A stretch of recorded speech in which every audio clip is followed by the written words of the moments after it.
Oi, Epa! querida, tudo bom? E aí?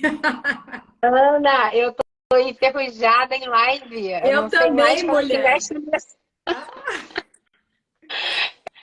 Porque a última live que eu fiz foi no meio da pandemia. Eu tava assim, deixa eu ver que mudou esses cliques aqui. Mas enfim, conseguimos entrar. Agora a gente vai ter que se consegui. entender aqui com as caixinhas. Deu Tudo certo, bom? amiga. Tudo bem, amada? Bora lá conversar com esse povo, né? Bora. Então, nosso tema aqui, ó, não sei que eu sei fixar tema. Será que eu sei fazer isso? Você sabe fazer isso, Ana? Botar o comentário e fixar o comentário? Sei não, Aí eu boto amiga. Se aqui, ó. alguém quiser Eu vou, ajudar a gente eu vou aí, colocar aqui, ó, crianças vegas. E vou tentar. Ó, publiquei. Agora vamos ver se vai rolar aqui uma fixação. aí o que a gente pode pedir é para as pessoas colocarem as perguntas na caixinha de pergunta, que fica mais fácil para a pessoa que precisa de um zóio aqui para enxergar.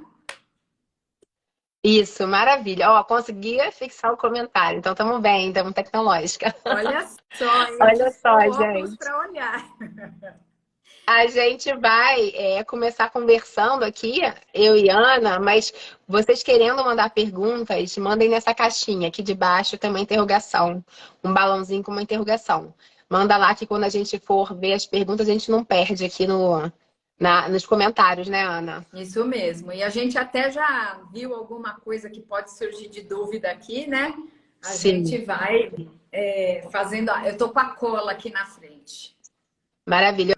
Eu abri caixinha de pergunta hoje, tem várias dúvidas que surgiram, tá, Ana? Tá, E aí a gente vai tirando o que surgiu e vai tirando o que surgir agora nesse momento. beleza, Tá? beleza. Ô, Ana, a gente vai falar de criança vegetariana. E aí eu acho que a gente pode se apresentar, porque criança vegetariana é a nossa praia já há muito tempo, né? É, Mas difícil não conhecer a Ana Seregatti. Mas, Ana Seregatti, por favor, se apresente, conta a sua difícil, história pra gente. difícil não conhecer Laura Ohana também, mas a Laura Ohana vai se apresentar para a gente também. Então tá, vamos por ordem de idade? Eu começo.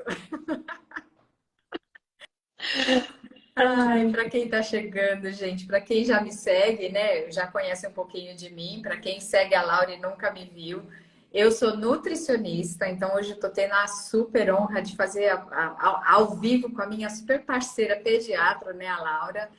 Eu trabalho com vegetarianismo já faz bastante tempo. Eu fiz a escolha de seguir uma alimentação vegetariana estrita em 2004. Então já vai um tempinho aí, acho que quase 20 anos, né? 19 anos. Eu comecei a estudar o vegetarianismo para cuidar de mim, primeiro, porque naquela época eu não estava atuando como nutri, eu tinha saído um pouquinho dessa parte clínica, né?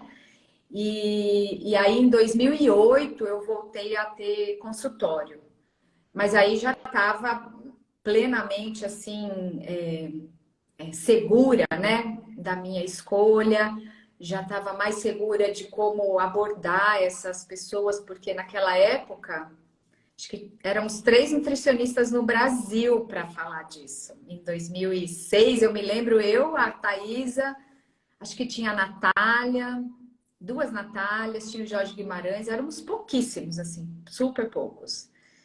E aí eu sei que o universo materno-infantil foi entrando na minha vida. Ninguém queria pegar, assim. Acho que a Thaisa fazia materno-infantil lá em Floripa, aí ninguém mais, assim, né? Quem vê? Quem vê? Quem vê? Falei, eu vejo.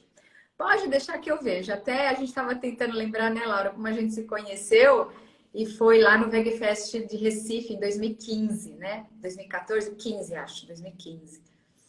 E eu nem falei de materno infantil lá, mas eu já trabalhava com alguma pessoa ou outra, e agora minha vida tá um mar de bebês. Ontem eu atendi 4 bebês, uma lactante. Então, esse está sendo o meu universo, assim. Tenho estudado bastante, né? Eu dou aula na pós e mexo com essa parte de casos clínicos vegetarianos. Então, é o que a vida me convidou para fazer e é o que eu tenho feito, né? Ana, você falou de materno infantil, sim, porque eu me lembro bem da sua Falei? palestra, tá? Ai, Ô, eu me Ana, lembro só da última que eu fiz com o Eric e com o Dr. Antônio Cláudio, que foi meio que o encerramento do congresso, né? Eu falei de materno infantil, agora eu lembrei de falou, falou. alimentação. na infância. É verdade. Nossa, Laura, você lembrou Foi, bastante. tanto é que eu falo, eu vou contar essa história aqui. Vou contar a minha história e vou chegar nessa história da Ana. Eu sou vegana há mais ou menos uns 10 anos, mas eu falo que eu poderia ter sido uma criança vegana se lá na década de 80 os pais aceitassem isso, né? Porque eu tinha esse ímpeto de não comer animais, acho que desde que eu tinha 6 aninhos de idade. Quando eu vi matar uma galinha na roça, achei aquela cena muito bizarra.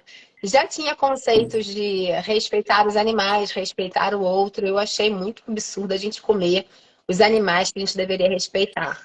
Tentei parar de comer animais naquela época, não consegui por falta de apoio mesmo familiar. Mas fui seguindo e lá para os meus 13 anos, o meu irmão mais velho comentou sobre como os animais sentem. E ele fez uma comparação entre os animais, e na época ele fez uma comparação entre os mamíferos, né? Os bois e os porcos, e a nossa cachorrinha, que também era um mamífero. E ele falou: Você comeria a nossa cachorrinha? Eu falei: Óbvio que não. E aí ele falou: Por que é o que você come, então, animais que sentem tanta dor quanto ela? E aquilo, pra mim, assim, com 12, 13 anos, foi bombástico. Eu falei: Como é que eu tô causando essa dor nesses animais se eu não causaria pra minha cachorrinha que eu amo demais, né? E aí, naquela época, com 13 anos, eu parei de comer o que eu entendia que eu poderia parar, que eram os bois e os porcos, né? E eu continuei comendo porque eu tinha aprendido que eu tinha que comer. Passou, fiz uma faculdade inteira, faculdade de medicina. Faculdade de medicina a gente não estuda nutrição, a gente não acessa esses conteúdos, né? Fiz uma residência em pediatria, uma residência em endocrinopediatria. Eu já era endocrinopediatra no meu mestrado em endocrinologia. E esse mesmo irmão veio conversar comigo sobre isso e ele já era vegano. E ele veio falar para mim sobre a criação dos animais para produção de leite, produção de ovo. E aí eu que tinha negado ouvir isso durante muito tempo, falei assim, não, não quero ouvir não, não quero ouvir não, não quero. Um dia eu falei assim, tá bom, me conta. E aí eu lembro que eu fiquei conversando com ele até a madrugada, e aí eu falei assim, mas veganismo não é pra mim, não. Acho que eu não aguento. Aí no dia seguinte eu acordei vegana e fiquei vegana, né? Então eu acordei vegana e pronto, e foi assim. Só que aí entrou uma questão. Eu era pediatra, endocrinopediatra, e eu tinha uma filha de 1 aninho para alimentar. E eu falei, gente, eu não vou mais conseguir, né, cozinhar animais para ela comer. E eu estava no meio do vucu-vucu de estudar mestrado, eu parei de estudar para mestrado para ler artigo sobre vegetarianismo na infância. Foi quando eu comecei a entrar nesse mundo. E eu lembro que meu irmão falou assim, por que você não segue a Ana Seregatti? Facebook ainda. Quem é teu irmão, meu Deus do céu? Ana Seregatti com 2 T's. Calma aí, então tá. Segui a Ana Seregatti. Primeira Nutri que eu segui foi você, tá, Ana? E aí eu comecei. Foi isso mesmo. Entrei nesse mundo, fui no meu primeiro Bagfest no Recife, vi você falando de crianças. E eu falei, gente, quando eu crescer, eu quero ser igual a ela. E aí eu falei, um dia eu quero estar lá no Bagfest, lá na frente, falando sobre esse assunto, que já era um assunto que já dominava a minha vida. E aí, enfim, aí depois entrei na nutrologia pediátrica, virei nutróloga pediátrica por causa do veganismo. E aí, enfim, aí conheci a Ana e pronto, né? Aí as coisas se encontraram, enfim. E agora poder estar falando disso é muito gratificante, né? Porque é o que eu vivo. Hoje em dia eu tenho 3 filhos, 2 gestações veganas, 3 veganinhos. Então, assim, além de vivenciar a prática de orientação de crianças vegetarianas, eu acabo vivenciando também o dia a dia, né? Os perrengues de Sim. mãe, que toda mãe passa, sendo vegana ou não, mas a gente vivencia agora no âmbito do veganismo também. Né? Então, acho que é isso, Ana. Assim que você entrou na minha história. Ai, que fofa. Eu ouvindo você falar, eu sempre, assim, nunca gostei de comer carne. E a sorte é que a minha família nunca foi uma família de churrasco, né? Assim, nunca vi meu pai, nossa, imagina, era a família da pizza. Churrasco não. E quando eu descobri por causa do yoga, que tem aquele movimento de não violência, né? Falei, aqui agora achei. Então, você vê como os universos se cruzam, né? Ó a caminhada que você fez, ó a caminhada que eu fiz, é onde a gente se encontrou. E hoje, para quem não sabe, a gente troca muita experiência, né, Laura? A gente conversa nos bastidores, temos muita, assim, como você faz, como eu faço, né? Tenho dúvida, e a gente recorre uma a outra. E assim, esse apoio para a gente poder dar apoio para as pessoas que vêm buscar a gente para apoio. né? Porque o veganismo na infância é uma coisa, no bebê, imagina quantas mães a gente tem que acolher, porque a família, o vizinho, o pediatra que acompanha essa criança faz um terrorismo, né? Com a mãe, com o pai, com a família toda. Então a gente, assim, escolheu fazer esse encontro hoje para quem está nos ouvindo aí, quem está assistindo ao vivo e quem depois vai assistir, né? Para a gente trazer algumas reflexões, algumas verdades, algumas necessidades, colocar por terra alguns mitos, né, Laura? Bora falar, bora responder essa caixinha de pergunta Bora aí que responder. Eu já anotei algumas coisinhas aqui, eu posso já ir puxando, tá? E aí, só para falar uma coisa que eu fui essa mãe aí que passou esses perrengues com a família, né? De questionamento, de pergunta, de dúvidas. No início são muitas dúvidas, né? é, O início da maternidade traz muitas dúvidas por si só, assim, né? A maternidade por si só. Maternidade do âmbito vegano, que é um âmbito que não é o padrão social de comportamento, acaba trazendo outras dúvidas adicionais, né? Então a gente bancar tanta coisa que é básica, né? Bancar a amamentação, bancar o não oferecer alimentos processados, não oferecer açúcar antes de 2 anos, bancar tudo isso já é muito difícil, né? sim, Bancar uma escolha diferente da nossa cultura não é simples, né? Mas a gente pode. Eu acho que a grande arma disso tudo é a informação. Quanto mais informação a gente tem, mais tranquilidade a gente tem para seguir no caminho, né? A informação e o apoio com profissionais que nos apoiem, né?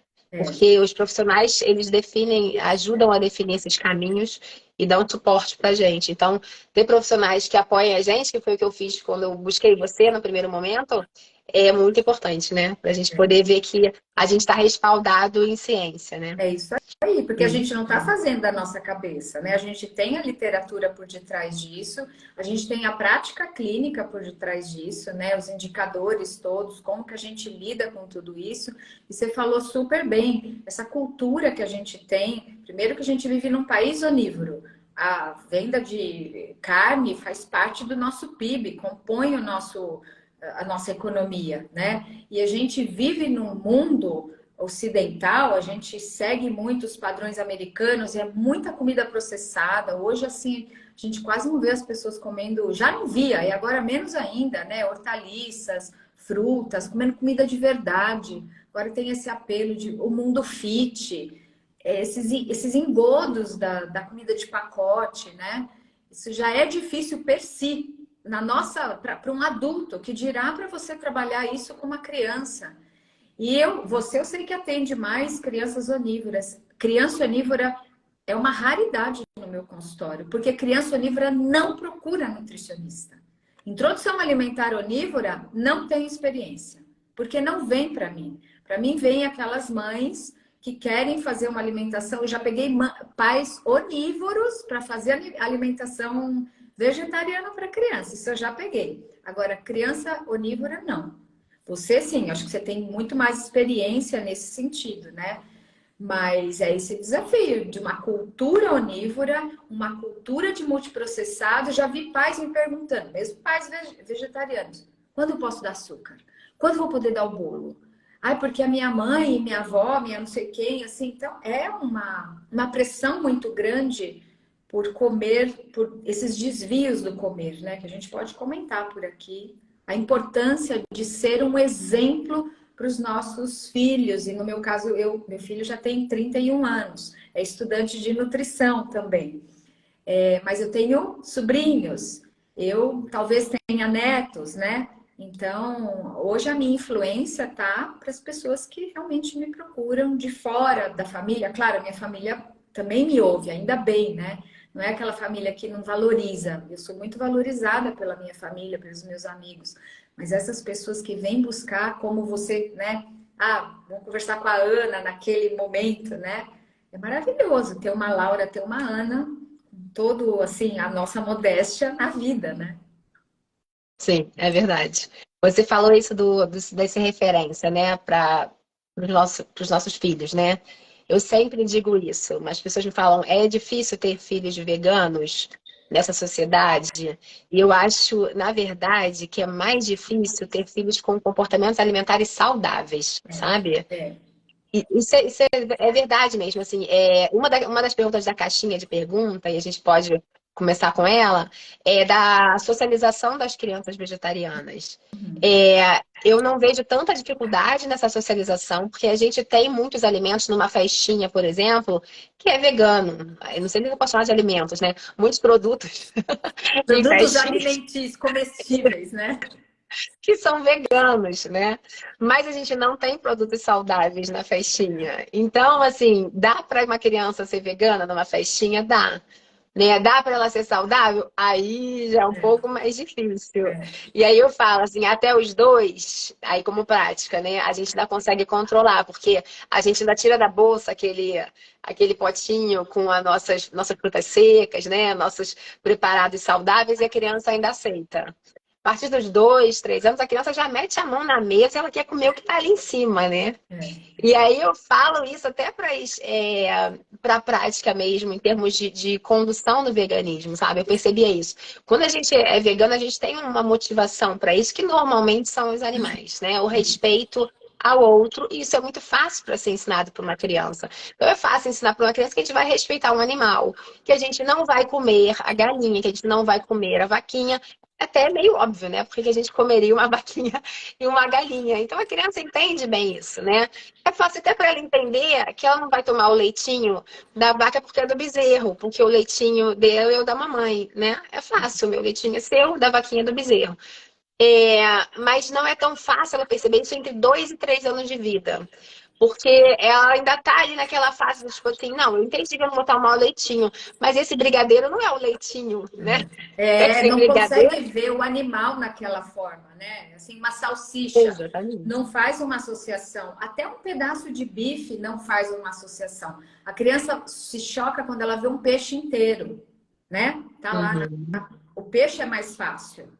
As uhum, outras cortes de frango, a não ser que vê o frango inteiro, mas não associa, porque não tem a cabeça. Agora, o peixe não, quando tá, né? uhum, sim. Quiçá ver um brigadeiro, um bolo, alguma coisa que foi um derivado ali. Nem o adulto enxerga isso. Que os olhos não vê, o coração não sente, não é assim? Exatamente. E para a criança é mais difícil isso. Então, assim, depois dos 3 anos, que aquela subjetividade já foi mais formada, que ela consegue entender mais complexidade, fica mais fácil a criança ser vegana num ambiente social, né? Uma das perguntas foi isso: como socializar uma criança vegana em festinhas não veganas? É, mas antes, a gente precisa estar mais ali, tentando ali se adequar, né? Ficar mais, orientar mais na hora da festinha, falar o que que é. Muitas vezes a criança pergunta, às vezes a criança não pergunta. Mas é isso, depois de 3 anos, eu acho que as coisas fluem, sabe? E aí, sobre ser saudável ou não ser saudável, eu lembro de uma vivência que eu tive com meu filho, ele estava com 3 para 4 aninhos. E aí eu falei, eu achava que ia ser muito difícil ter filhos veganos nessa sociedade. E aí ele chegou pra mim na festinha e ele olhou aquela festa com bolo de unicórnio, com cupcake de unicórnio, tudo com pasta americana colorido, sabe? Bonito. E aí ele olhou pro bolo e falou assim: bolo cheiroso, né, mamãe? Aí eu falei, é. Aí ele, é vegano? Aí eu falei, não. Falei, você vai responder as perguntas, né? Eu não vou falar nada. Aí ele deu um passo pro lado. Cupcake bonita, né, mamãe? Aí eu falei, é. Aí ele, é vegano? Aí eu falei, não. Aí ele, ah, tá, então vou comer bala. Ele saiu pra comer bala, que ele sabia que era vegano, porque ele aprendeu com a irmã mais velha, né? Porque, enfim, não fui eu que ensinei. E aí eu falei, gente, o desafio aqui vai ser manter filhos saudáveis numa festa como essa. Enfim, aí a gente vai se adequando também ao ambiente social, a gente sabe que a criança vai vivenciar ambientes sociais, enfim. Vai tentando, uma coisa que a gente até falou em outro momento, né? Que é uma questão de dúvida às vezes, ser a referência. Né? A Isso. gente ser a referência dentro de casa. É. A gente ter um ambiente mais saudável dentro de casa também. Para que fora de casa isso sejam as exceções da vida social. É. Né? E se Você quer você falar sobre pensa, isso, Ana? se você pensar assim, aonde que está o decreto-lei de que a criança faz 1 ano tem que ter bolo e brigadeiro? E festa de qualquer criança, vamos assim colocar como população. Tem bolo, normalmente bolo com creme, bolo com essas coisas. E tem brigadeiro, e tem Coca-Cola, e tem salgadinho frito. Numa festa de criança de 1 ano. Eu fico pensando assim, é um desafio. É um desafio, não é só para criança vegana, é um desafio para a gente preservar as nossas crianças. E aí a gente vê, né? Claro que o tema aqui é criando crianças veganas, mas essa reflexão precisa ser feita como comportamento até nosso. Porque hoje a gente está num mercado vegano, você tem de tudo vegano. Você tem sorvete, coxinha, você tem linguiça, você tem todas essas coisas veganas, com baixíssimo valor nutricional. E que pode ser numa festinha de criança. Então, o meu sonho como nutricionista é quando que este modelo mental de bolo, brigadeiro, Coca-Cola, sei lá, refrigerante, numa festa de criança. Esse é o modelo que eu, Ana, como profissional, gostaria e estou trabalhando para mudar, né? E aí sim, aí a gente consegue mudar uma coisa melhor, poder servir docinhos que são feitos com tâmara. Por quê? Porque é mais saudável, não é só porque é vegano, é porque é melhor para a criança, né? Uhum. Mas, nossa, essa Sim. minha cruzada pessoal minha e de muitos nutricionistas, muitos colegas que partilham comigo desse desejo, né? E se a gente não ensina em casa, como é que a gente come em casa? Tem chocolate, não quer dizer que a gente não deva comer, não quero ser hipócrita. Ah, Ana não come chocolate, como? Outro dia eu fui aqui numa hamburgueria que tem aqui, o que que eu pedi? Cotubaíba, aquele refrigerante que parece tubaína. Gente, me levou na minha infância tomar aquilo. E tá tudo certo, vou morrer porque tomei uma cotubaíba aí, sei lá, um trem desse, não vou. Mas no dia a dia, a gente fazer escolhas melhores e ensinar a criança a fazer essas escolhas. Junto com isso, ensinar o que que é cruel, o que que não é cruel, o que que é ético, o que que não é ético. E também que afeta o meio ambiente, né? Porque é cruel com o bicho, e por outro lado, afeta o meio ambiente também. Assim como comer comida processada de qualquer natureza, vegana ou não, afeta o meio ambiente também. Sim, sim. Então, é um E aí, desafio, um é um desafio. desafio, e eu gosto até de falar sobre isso também, para tirar um pouquinho o peso das costas das mães, sabe? Porque eu vejo assim, as mães muitas vezes lutando por uma alimentação saudável. Normalmente são as mães que estão lutando também por uma criação vegetariana. E são as mães lutando, as mães lutando, as mães lutando, a sociedade não colabora. Muitas vezes o pai não colabora, muitas vezes a avó não colabora, o avô não colabora. E aí quando a gente vê nosso filho tá no meio de um ambiente social onde ele come um monte de besteira, e a gente está se sentindo fracassado, né? Só que é Exatamente. bom lembrar que nós não temos o controle de tudo, né? A gente tem um controle sobre as nossas atitudes. Então, se a gente vai ser exemplo, se a gente vai ter uma alimentação predominantemente saudável em casa, se eu vou fazer escolhas predominantemente saudáveis, mesmo que eu faça uma festinha convencional, e aí deixa eu colocar um dilema aqui de uma mãe que era ativista, mas também queria filhos saudáveis. Eu queria uma festa vegana, assim, tipo, para a pessoa provar e fazer muito que salgadinho igual ao outro, sabe? Aham.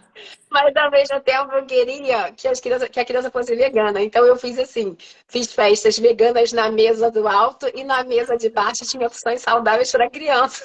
Mas isso E é aí a uma criança possibilidade, né? acessava. Você Uhum. deixar a coxinha de jaca, de qualquer coisa, mas também dar uma opção que não seja botar uma mesa de fruta. Não custa nada fazer isso numa festa infantil. Você pode fazer uma festa convencional, até para os adultos falarem, nossa, isso é vegano, né? Nossa, isso, aquilo. E também dá essa opção. Eu, por exemplo, eu pelejo, sempre pelejei com qualquer festa, porque essas coisas me caem mal no estômago.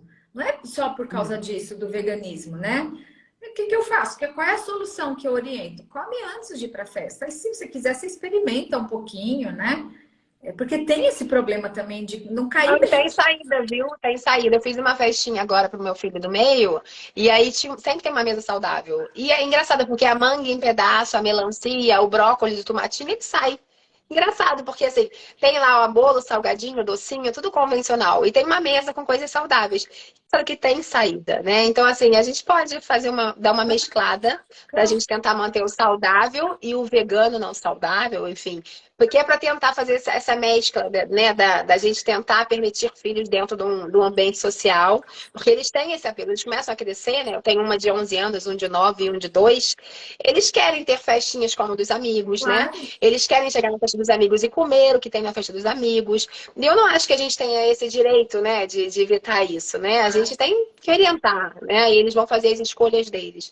Então, isso é interessante da gente saber que existe como possibilidade. E mães, tirem essa culpa de vocês. A gente faz o que a gente pode. Se nossos filhos fazem outras escolhas, é bom se lembrar que nós não somos responsáveis por tudo. A gente orienta, ele é outro ser humano que não somos nós, né? É isso. Mas a chance de um filho seguir um caminho que contempla o respeito ao outro, respeito a animais, quando ele vivencia isso, seguir por escolha é uma chance muito grande, né? Então, É, vai fazendo a sua parte que vai dar certo. é isso aí, é isso aí. Acho que bem colocado, Laura. Você trouxe uma reflexão muito boa e você tem essa experiência porque você está com um filho pequeno, né?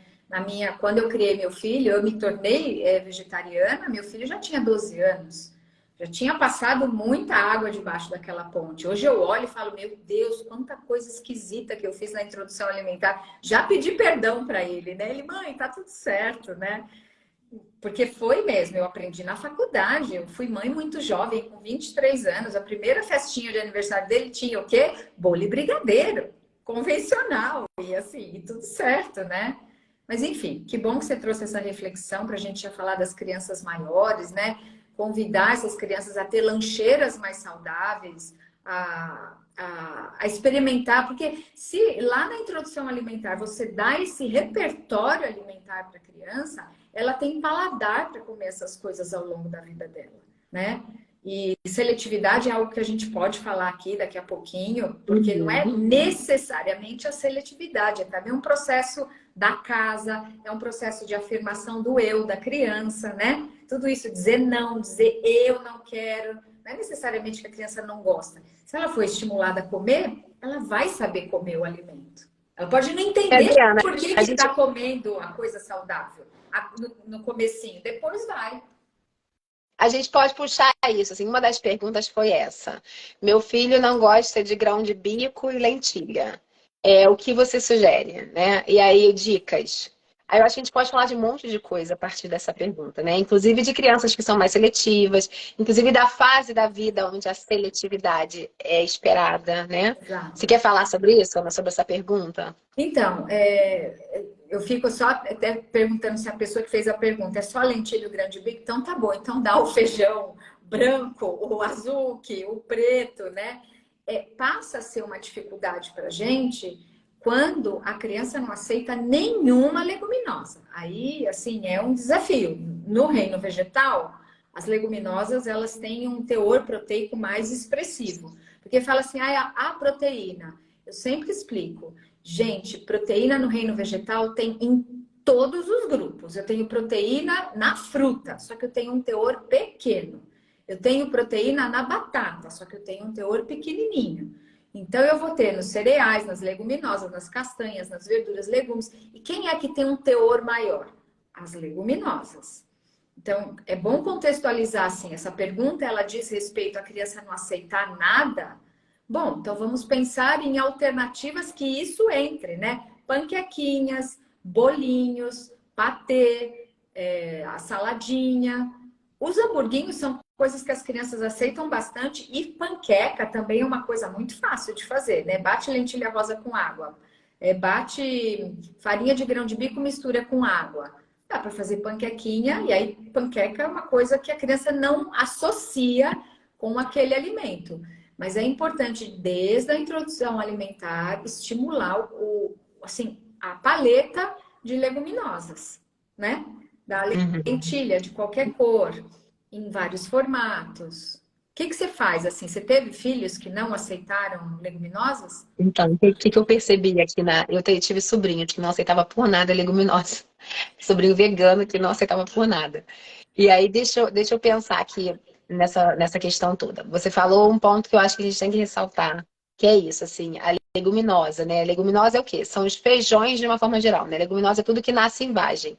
Às vezes a gente fala leguminosa, o pessoal pensa em legume, né? Não é legume, é tudo que nasce em É, vagem. feijão e Então, primos, né? feijão, isso, feijão e primos. Então, feijão de todas as cores, ervilha, lentilha, grão de bico, soja, derivados de soja, tipo tofu, né? E aí a gente tem esse pensamento, se ele não gosta de grão de bico e de lentilha, então ele come feijão, ele não gosta de feijão preto, então será que ele come feijão branco? Ele não gosta de feijão branco, será que ele come ervilha? Não gosta de ervilha, será que ele come tofu? Né? Vai ficar um pouco mais caro, mas é uma opção também, né? Então, assim, será que, primeiro, ele não come uma variedade dos outros alimentos? E segundo, será que ele não come de uma forma diferente? É, E aí, dependendo da fase da vida, a forma diferente é interessante. Então, por exemplo, o que eu percebo, assim, na minha prática? Tem criança que gosta de coisas mais elaboradas, tipo um hamburguinho, a panquequinha, um sanduichinho. Mas a maioria das crianças que eu vejo no dia a dia, isso se aplicava aos meus filhos e sobrinhos, gostavam do básico. Então, assim, você quer dar para ele uma panqueca de uma massa com recheio. E aí ele não come, ele quer a massa e o recheio separado, porque a massa com o recheio é uma outra coisa que ele não quer, porque é muita mistura. Então, assim, às vezes a gente vê muita receita na internet. Fica assim, é. se cobrando como mãe também. Nossa, eu deveria estar fazendo essa receita, eu deveria estar fazendo essa. Às vezes seu filho quer feijão, dependendo da fase dele, feijão no palitinho. Isso é uma coisa que eu fazia muito. Não quer feijão na colher? Não. Não quer feijão amassado? Não. Não quer feijão tutu? Não quer. Mas vamos comer feijão no palitinho? Aí eu dava 5 feijões no palitinho, dava na mão e a criança comia. Por quê? Porque não é só o gosto. Não se, É a escolha da criança não tem apresentação. restrito ao gosto. É a É, a- apresentação, é se é divertido. é. Será que aquela cor é legal? Será que essa vivência está sendo divertida? Gente, espetar feijão com palitinho é muito divertido, tá? Aí você junta um, dois, três, aí dá, aí fala, olha, um espetar no palitinho, aí dá outro palito, aí vai trocando. Então, assim, dependendo da idade, normalmente os mais novinhos gostam muito disso, é uma opção. Se não é isso, tudo bem meu filho comer só ervilha, predominantemente ervilha? Sim, como a Ele- gente come predominantemente feijão na nossa Feijão. cultura, né? A gente Exatamente, poderia você também. trouxe uma coisa bem interessante, porque as pessoas falam, mas e a proteína? Não tá comendo feijão? Não, tá comendo feijão, mas precisa da proteína. Então, é muito comum esse erro de não olhar o feijão, o nosso tradicional feijão. No Brasil, o mais comum é feijão preto, feijão marronzinho, né, o carioca. Não olhar isso como pertencente a esse grupo das leguminosas. Além de todos esses que você trouxe, tem mais dois que não são muito comuns, que é a fava, que é um feijão enorme. Esse para fazer espetinho de feijão deve ser mais Maravilha. fácil ainda, porque é enorme o feijão. O tremoço, que não é muito habitual e ele é encontrado mais em conserva, então na introdução alimentar não dá para colocar, né, por causa do teor de sal que tem ali. Mas é isso. Ele pode só comer lentilha? Pode. A gente não, o brasileiro não come só feijão preto ou carioca. Então, não tem problema. O importante é que tenha a leguminosa e tem que considerar também que tem muitos cereais que têm um ótimo teor proteico. Né? Então, a combinação desses dois alimentos, pensando assim, nossa, e a proteína? Porque essa é uma pergunta. Estou preocupada com a proteína. Não tem que preocupar. Comeu arroz e feijão? Comeu um cereal no lugar do arroz? Colocou um milho? Colocou uma quinoa? Colocou uma aveia? Se comer aveia, mas aveia em grão, quase ninguém conhece aveia em grão. Mas tá comendo aveia no café da manhã, tá comendo aveia no lanche da tarde, então tá comendo aveia, tá comendo cereal, não precisa necessariamente comer o arroz. É que o arroz é muito bem aceito, né? Dá para Uhum. fazer em polenta, dá para fazer cuscuz marroquino, que é outra coisa que pouca gente assim conhece, né? Então a gente pode pegar e deve pegar a combinação desses dois grupos, pensando em quantidade de calorias que essa criança precisa comer, e é basicamente do arroz com feijão que vem. É lindo ver um neném comendo brócolis, comendo escarola, mas isso é um pedacinho da alimentação, isso não tem uma substância. Tem proteína, mas não é dali que vai encher a barriguinha da criança, né? Então, variar esses feijões, como a Laura falou, né? Essa do espetinho, eu não tinha pensado nisso. Amei essa sua ideia, viu? Muito divertido. Todos os meus filhos adoravam. Um espetinho de feijão era a sensação. Então, e dá para fazer espetinho de tempê, que também muita gente não conhece. São coisas mais caras. O tofu, o tempê, o edamame que vem na vagem, dá para abrir. E que neném que já está com 9 meses, 10 meses já faz pinça. Dá para pegar um por um, né? A gente estimula até a coordenação motora desses grãos, todo, não precisa ser só o edamame. Enfim, então dá para apresentar, sempre tem uma solução. O que não dá, e Sim. aí que quem está nos ouvindo, né, é muito complicado se uma criança que é vegetariana não comer absolutamente nada de leguminosa. Aí a gente tem realmente uma dificuldade, tem que trabalhar, descobrir alguma forma para trazer um purê, alguma coisa assim para convidar essa Vou criança a te consumir falar o esse que tipo que de... o meu sobrinho, que não gostava nada de feijão, ele comia leguminosas da seguinte forma. Já era um pouquinho maior, então ele comia muito chip de grão de bico, que é aquele grão de bico durinho, tipo biscoitinho. Sim, um Aí ele snap, aceitava né? os chip de grão de bico. Porque ele não era da comida molhada, ele era da comida seca. E às vezes a Seca. criança que não gosta de feijão, ele não gosta da comida molhada, mas ele gosta da comida seca, né? E cada um tem o seu perfilzinho aí. Uhum. Outra coisa que eu fazia, ele já era maiorzinho também, tomava suco. A gente batia o suco e no suco tinha feijão branco cozido só com água. Nossa, que viagem, mas funciona, sabe? Era suco de laranja com feijão branco, tinha gosto de laranja, sabe? Aí ele bebia o suco com feijão branco ali e ele tomava de boa. Deixa eu ver outra coisa. E hoje em dia, assim, né? A gente não recomenda o processado logo de início, mas hoje em dia a gente tem macarrões que são à base de feijão. Sim. Então, macarrão proteico, assim, tem marca conhecida que você encontra em mercado comum, mercado grande. Tem um macarrão chamado Renata Veg Protein, que ele é basicamente trigo e farinha de ervilha e proteína de ervilha. Que ele é bem proteico, né? Então, assim, às vezes é uma coisa que na criança que não aceita nada, ou a criança que tá naquela fase que só come macarrão, você coloca um macarrão mais proteico para ela e aí você fica com o coração um pouco mais Mais tranquilo. tranquilo para fazer aquela cara de paz, né? Que a gente tem que fazer enquanto a criança não come nada. A gente fica assim, ah, filho, vamos tentar esse. Mas, ó, Querendo meu filho, ele não tá comendo. essa dica sua, Laura, é maravilhosa, mas antes os cuidadores têm que ter percorrido a oferta de vários tipos de feijão, das ervilhas, das lentilhas, do grão de bico, da fava, porque senão não vale assim, não come feijão preto, então compra macarrão, porque macarrão tem que lembrar que é um produto já processado.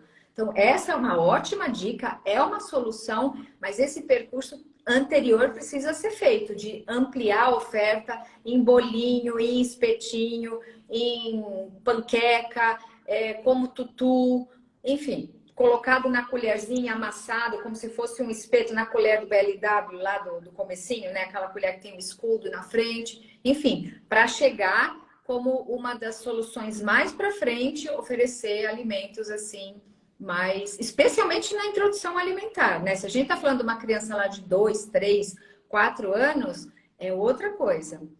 Mas esse Sim. trabalho tem que ser feito antes disso. Sim, isso é importante. Aliás, isso é uma coisa que a gente até pode falar, né? Essa fase da seletividade, que é a fase da neofobia, né? Então, assim, tem criança que é um pouquinho mais difícil de aceitar a alimentação desde o início, né? Que seleciona um pouquinho mais, vai mais devagar. Tem criança que come bem, que você fala assim, nossa, esse aí vai comer bem a vida toda. Aí chega com 2, 3 anos, desanda e não Para quer comer mais nada.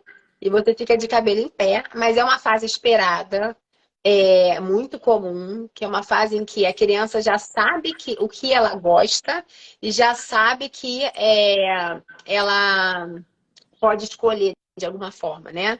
E outra coisa é uma fase em que ela está crescendo menos, então ela tem menos fome mesmo, então não tem mais aquela fome do início da é vida. isso. E essa fase começa aí com os 2, mas ela vai aí a infância inteira às vezes, né? E Uhum. tem crianças que ficam mais seletivas mesmo. Mas assim, meu filho é seletivo, é muito chato para comer. Né? A grande maioria das pessoas tem essa avaliação baseada muito no que a gente, cuidado, tá? Mães de hoje em dia, eu sou mãe de hoje em dia. O que a gente vê no Instagram acaba com a gente. Porque a gente quer que nosso filho coma que nem o filho da pessoa do Instagram. Às vezes eu postava muito meu filho comendo, eu ficava às vezes com dor na consciência, falando assim, gente, eles vão achar que meu filho come assim todos os dias. Não é verdade, essa é só parte do vídeo que eu postei, porque depois ele jogou comida longe, né? Sim. E aí, assim, não é para a realidade de todo mundo. Nosso filho não tem que comer desse jeito todos os dias, né? Um dia ele vai comer bem, outro dia ele vai odiar aquela comida, outro dia ele vai comer de outro jeito, como se nada tivesse acontecido. Uhum. Porque faz parte da infância, né? Ver o que gosta, o que não gosta, o que prefere, o que quer naquele dia. Né? Experimenta alguém botar comida para você. Se alguém botar comida para mim, eu já fico assim, não tá do jeito que eu quero. Eu quero de outro jeito. Experimenta alguém botar para você a sua comida todo dia. Não quero isso hoje, tá? Dá licença. Agora eu não quero comer. Né? Então, essa percepção assim, do olhar da alimentação pela visão da criança faz a gente também ter um pouquinho mais de compreensão. E lógico Isso tudo com um acompanhamento, né? Que você vê Claro. lá no crescimento. Tá crescendo bem, tá desenvolvendo bem, né? Tá indo tudo bem. A curva de peso vai bem, às vezes dá uma paradinha, mas aí às vezes segue, né? Você vê que tá tudo fluindo, né? Quando tá tudo fluindo, de repente essa seletividade não é um grande problema como a gente tá achando, né? É, A seletividade. e a gente fica assim, ah, a criança cuspiu. Eu sempre falo para os pais, quando um adulto cospe a comida, é um sinal claro de que não gostou. Quando a criança cospe, especialmente a criança pequenininha, tem várias leituras. Significa que ela não reconheceu aquilo, não sabe, perdeu o tempo de enrolar a língua para engolir, perdeu assim a movimentação da comida na boca, não está afim de comer aquilo na hora, estranhou a textura, estranhou a temperatura. Então, cuspir da criança não é um ato de rebeldia tipo não gosto. E o que o adulto faz? Empresta esse conceito que a gente tem como adulto. Se eu vou na sua casa, Laura, você me dá alguma coisa e eu cuspo, você vai achar, ah, Ana não gostou do que eu dei. Porque é claro esse comportamento no adulto, mas na criança não é, né? Então a criança cuspiu uma verdura. Gente, para mastigar verdura precisa ter dente robusto, esses dentes maiores aqui. A criança ainda não tem uma criança menorzinha. Ela vai cuspir, porque ela não sabe ainda. Ah, já que ela não sabe, então não vou mudar. Se você não sabe, se você não dá repertório para ela ir aprendendo, né? Então a seletividade pode começar lá atrás mesmo. Quando essa leitura da gente que é adulto, do nosso comportamento como adulto, a gente empresta ou reflete na criança. Criança não sabe mastigar salada até perto de 1 ano, porque não tem os dentes para triturar, especialmente se for uma folha grande. Eu falo para os pais, pega um pedaço de alface desse tamanho, enfia na boca e engole sem mastigar. Não dá. A criança, se ela puser na boca, eu lembro de um vídeo do seu filho, ele punha e cuspia, ele trocava, punha de novo, cuspia, trocava, ele ficava rodiziando vários pedaços de alface que estava lá. É assim, a criança vai cuspir, porque ela ainda não sabe mastigar aquele alimento. Então, não desistam de oferecer todos os alimentos, porque ele fez careta, porque ele cuspiu, porque isso, porque aquilo, porque senão vai chegar nessa fase que a Laura falou, que é onde realmente existe esse lugar mais emocional da criança, essa outra parte psicológica da criança, que pode ficar seletivo mesmo, pode assim, não quero porque não quero, porque eu mando na minha boca, né? Porque eu só como aquilo que eu quero. Então, o tanto de repertório que a gente dá pode delimitar essa seletividade. Se ele comeu só isso, ficou seletivo, come só isso. Se comeu a feira inteira, quando ficar seletivo, vai ter um leque maior de opções. Sim. Alguém colocou aqui nos comentários, eu tenho seletividade com texturas, tenho dificuldade com texturas, tenho medo de passar isso para minha filha. E aí é bom lembrar que a seletividade tem muitos fatores, né? Que um deles que é o que a gente controla, é o que a gente oferece, né? Exato. Mas tem o fator genético. Então, assim, se existe um pai, uma mãe que é mais seletivo, você pode passar esse comportamento em termos, né, de genéticos à frente.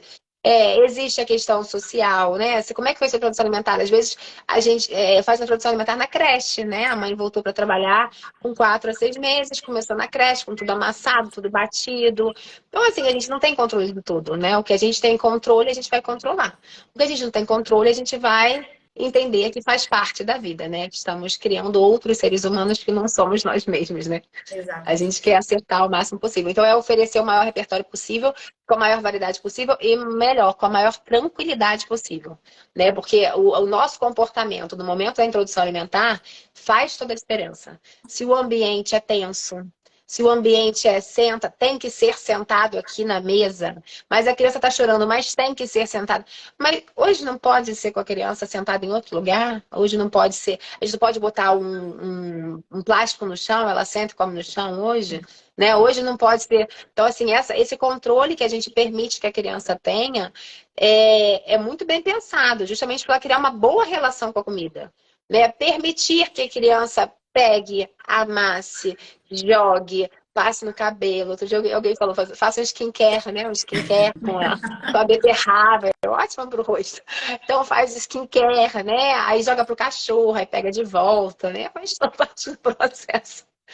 Então, a nossa tranquilidade, assim, né? De, ai, droga, essa cozinha tá toda suja, ferrou, Não, e né? tem muitos pais que falam para mim, aquele trabalhão de fazer para não comer nada, ai, me dá um desânimo. Dá mesmo, Tá. mas não é para desanimar, por mais duro que seja. E eu tenho uma empatia gigante para aqueles pais que trabalham fora, tem pouca rede de apoio. Então, sim, é ruim congelar? É ruim, mas se você não congelar, significa que você não vai dar. Então, é melhor congelar o alimento, né?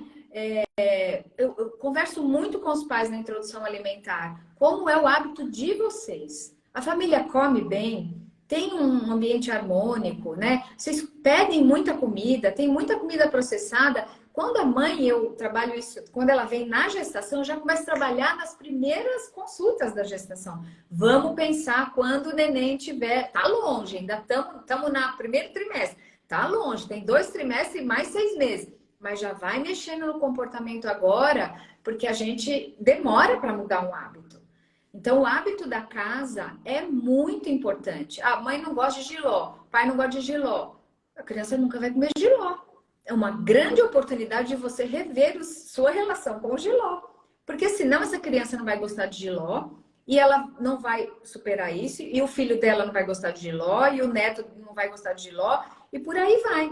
A gente tem que quebrar alguns tabus alimentares. Não gosto de verdura amarga, não como folha, não como fruta. Ter um filho é uma ótima reflexão do seu comportamento alimentar, da sua saúde, porque a gente é realmente aquilo que a gente come. A nossa saúde está expressa na nossa pele, no nosso intestino, no cocô que a gente faz todo dia, pelo que a gente come. A criança é igualzinho, a criança empreende tudo por imitação. Absolutamente tudo. Escovar o dente, sentar para fazer xixi ou não sentar para fazer xixi, o jeito que toma banho, não é? Se cumprimenta o vizinho ou não, se, sei lá, se espreguiça de manhã ou não, se bebe água ou não. Isso tudo vem de olhar os pais, né? Então, na Sim. comida não é diferente.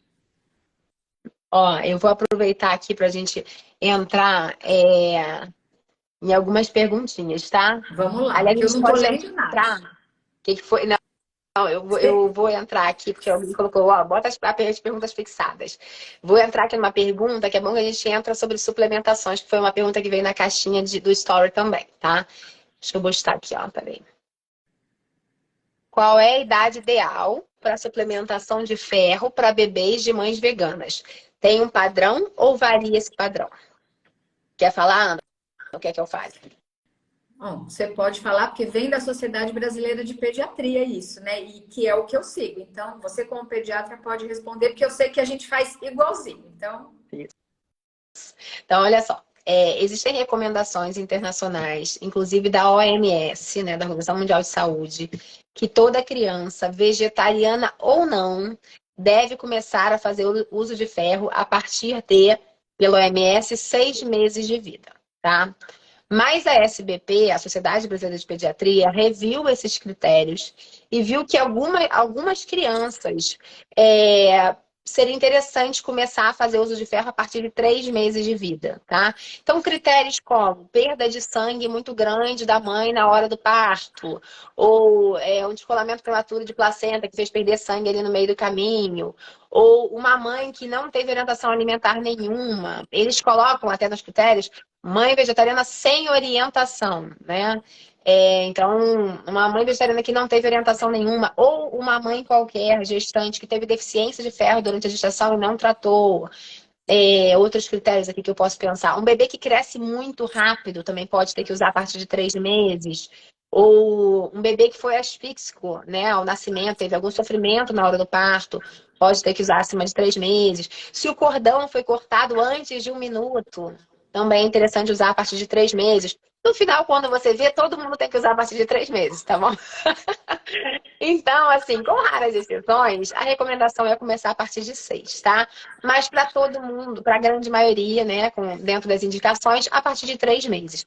Isso vale para criança vegetariana e não vegetariana. Então, a criança entra nesse perfil de suplementação. Toda criança vegetariana vai suplementar, porque toda criança vegetariana não exatamente. suplementa, A né? recomendação é para bebês. Ponto. Não tem o sobrenome, onívoro ou vegetariano. Exatamente. E aí vai até os 2 anos pela SBP, mas pode mais.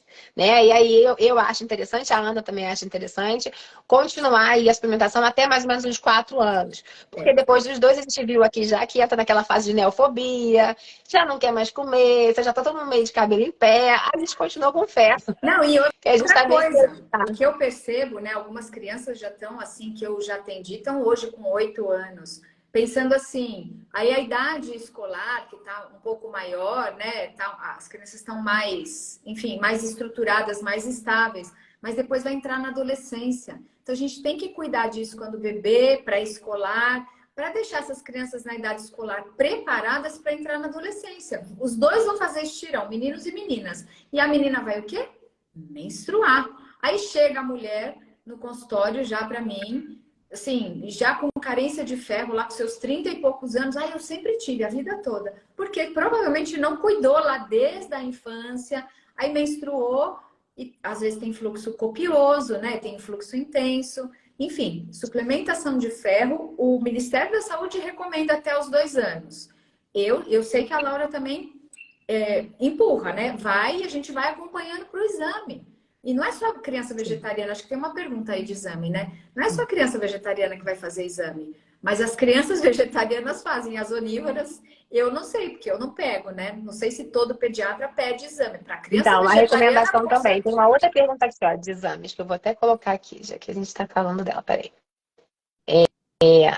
A Adriana perguntou: que idade fazer os primeiros exames de sangue para identificar os níveis de vitaminas? Aí você falou, né, das onívoras e vegetarianas. Exame, mesma coisa pela Sociedade Brasileira de Pediatria, recomendação para todas as crianças. Fazer exame de sangue a partir de 1 ano de vida, tá? Por quê? Porque deficiência, aí isso é dito num documento que fala principalmente de ferro, tá? Então ele dá enfoque na questão do ferro, mas eu falo aqui de outras vitaminas que são vitais para a gente ter atenção, tá? Por quê? Porque a deficiência de ferro é muito comum na população e ele é muito comum principalmente em mulheres e crianças, né? Mulheres porque perdem sangue todo mês, como a Ana falou, então quem perde sangue todo mês perde ferro todo mês e é difícil manter. E porque gestam, e porque tem partos, e porque amamentam, né? E crianças, porque estão em fase de franco crescimento, né? Então vai precisar aí ter bastante entrada de ferro, certo? Então a recomendação é: faz exame em todo mundo a partir de 1 ano de vida, certo? Para ver só a ferritina, né, que é a reserva de ferro, também, mas a gente vai ver outras coisas na criança vegetariana. Então a gente vai ver como tá a vitamina B12, e aí eu vou abrir daqui a pouco um parêntese muito grande sobre B12, tá, gente? Deixa eu só terminar de falar dos exames. Então, ver como é que tá a vitamina B12, ver como é que tá a vitamina D, ver como é que tá a vitamina A, que é uma vitamina que em algumas regiões do país se suplementa de rotina, em outras regiões do país não se suplementa.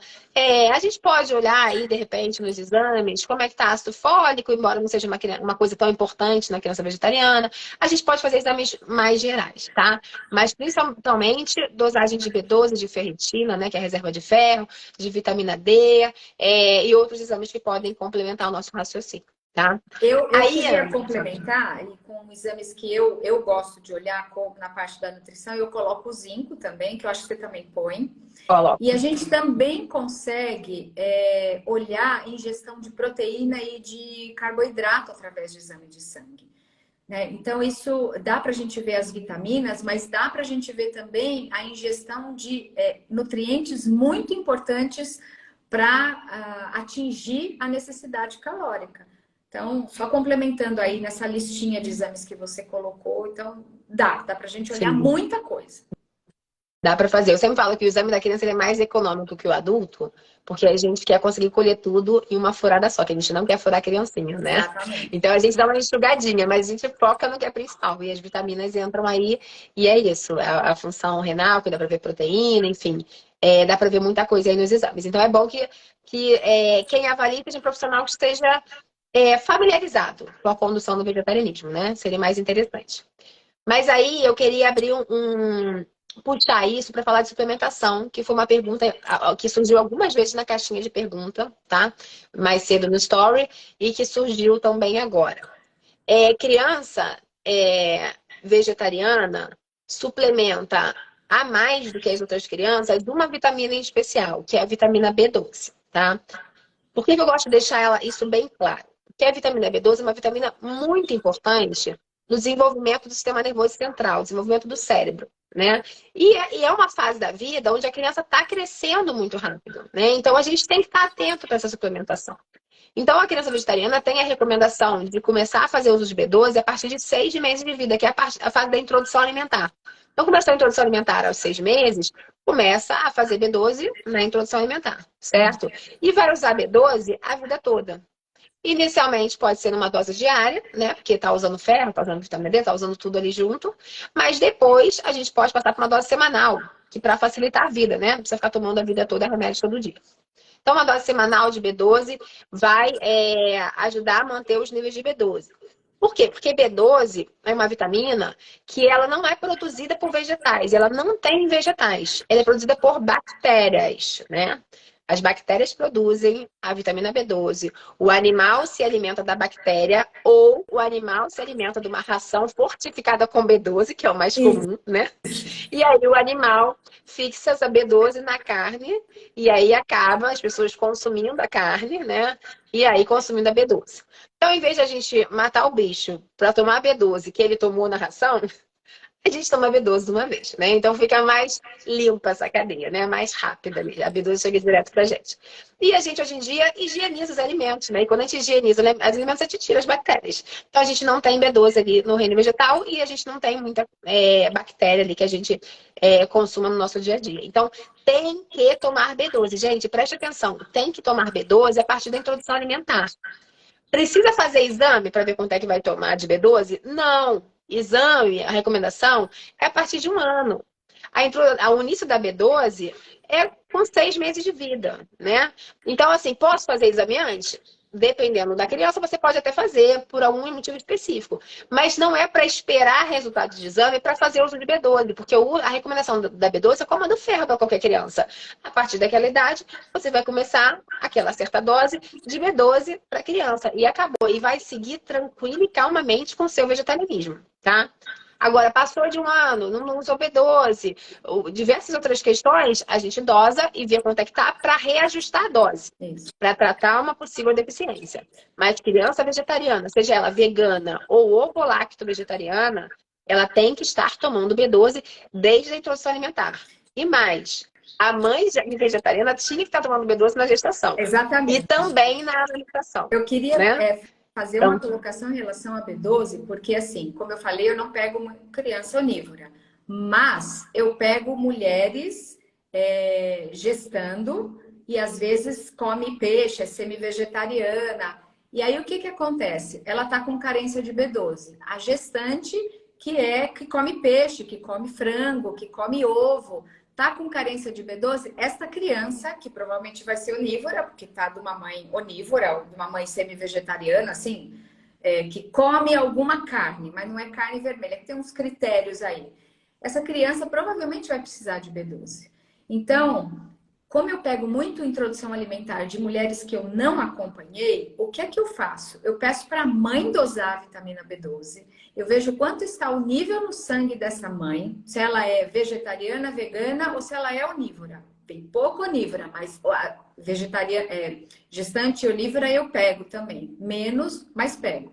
Se ela tá com carência de B12, eu já acerto uma dose maior para esse bebê. Uma vez eu peguei uma mãe que ela tinha parido fazia 1 mês. Ela veio com 190 de vitamina B12. Você imagina quanto estava desse bebezinho, né? Claro, o bebê tem mais do que a mãe. A gente já sabe isso pela literatura. Mas eu dei uma dose bem mais alta para esse neném até a introdução alimentar. Diminuí a dose. Quando fez 1 aninho, a gente dosou e ajustou a dose. Mas maravilha. é assim, não é só bebê vegano, não, porque tem bebê cuja mãe onívora na gestação teve carência de B12, e isso 40% da população onívora tem carência de B12, portanto, existe muita chance de crianças onívoras estarem carentes de B12 e não saber, porque está consumindo carne, é um pressuposto, consumir carne está tudo bem. Não, não está tudo bem. Mas, enfim, Sim. aqui é criança vegetariana. É só uma dica aqui para quem está eventualmente nos assistindo e que não é vegetariano, não é nesse universo, está gestando, tem uma criança que é onívora, precisa olhar também. Que a gente fica aqui, Ana, falando de criança vegetariana, a impressão que dá é que só crianças vegetarianas precisam de atenção. Na verdade, não, é porque a live é dedicada a elas, né? Exatamente. Mas eu gosto de falar Mas, isso, porque senão fala assim, ah, é porque a criança é vegetariana. Estou cansada de ver pessoas assim que ainda são onívoras e vêm no consultório e tem uma carência grave, não é uma carênciazinha de 300 de B12, está com 75 de B12, comendo carne todo dia. Então é algo para se sim, pensar e o boi é suplementado. Então, ao invés de você comer do boi, da galinha e tudo, você toma o suplemento direto que dá na mesma. exatamente. Sem crueldade. E aí, o que foi? Sem crueldade. Sem crueldade, né? É mais certinho, assim, né? Da conta nas gotas. E aí, aproveitando, falando das outras suplementações, que é uma coisa que também perguntam muito, né? O que que tem que fazer em crianças de uma forma geral e a vegetariana entraria nesse contexto. Então, a gente já falou do ferro, que é para todas as crianças, vegetarianas ou não. A gente já falou da B12, que é a vitamina que a criança vegetariana não pode deixar de fazer, né? Que tem que fazer desde a introdução alimentar e a mãe desde a gestação e amamentação. A gente vai falar da vitamina D, que é uma vitamina que é recomendada para toda criança, vegetariana ou não, a partir de uma semana de vida até 2 anos. A criança vegetariana vai fazer na mesma dose, tá? O que muda é que se você quiser uma vitamina D vegana ou que não seja, né, de origem animal, as de farmácia em geral são de origem animal. Então, você pode manipular a vitamina D3 vegana ou a vitamina D2, né? Hoje em dia a gente já tem vitamina D3 vegana, dá para manipular e oferecer para a criança, tá? E aí, uma pergunta que veio também na caixinha mais cedo foi sobre o DHA, que é uma coisa que não é um ponto comum, mas que a gente já tem. O que acontece? Um dos artigos que eu me baseio muito, que é o artigo da Academia de Nutrição e Dietética, que é um artigo que fala da condução da criança vegetariana, ele é escrito por autores da Itália. E aí eles colocam no artigo que toda criança deve suplementar DHA, que é a forma 3, a forma ativa do ômega Ativa do 3, ômega né? 3. E aí, nesse artigo, fica subentendido que toda criança deve usar DHA e a vegetariana, que é o tema do artigo, entra junto, tá? Eu, pessoalmente, prescrevo DHA para toda criança de rotina. Por quê? Porque o DHA, ele é a forma ativa, vou chamar de forma ativa do ômega 3. O ômega 3 a gente ingere na dieta, através da linhaça, através da chia, através do óleo de linhaça. E esse ômega 3 vai ter que ser transformado na forma ativa, que é o DHA.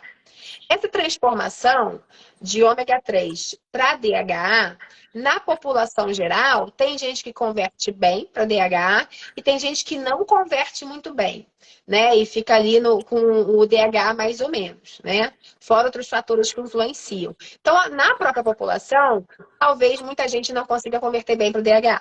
E crianças menores que 1 ano podem ter uma conversão não muito satisfatória de ômega 3 para DHA. Por isso que eu acabo seguindo essa recomendação de fazer DH para todo mundo.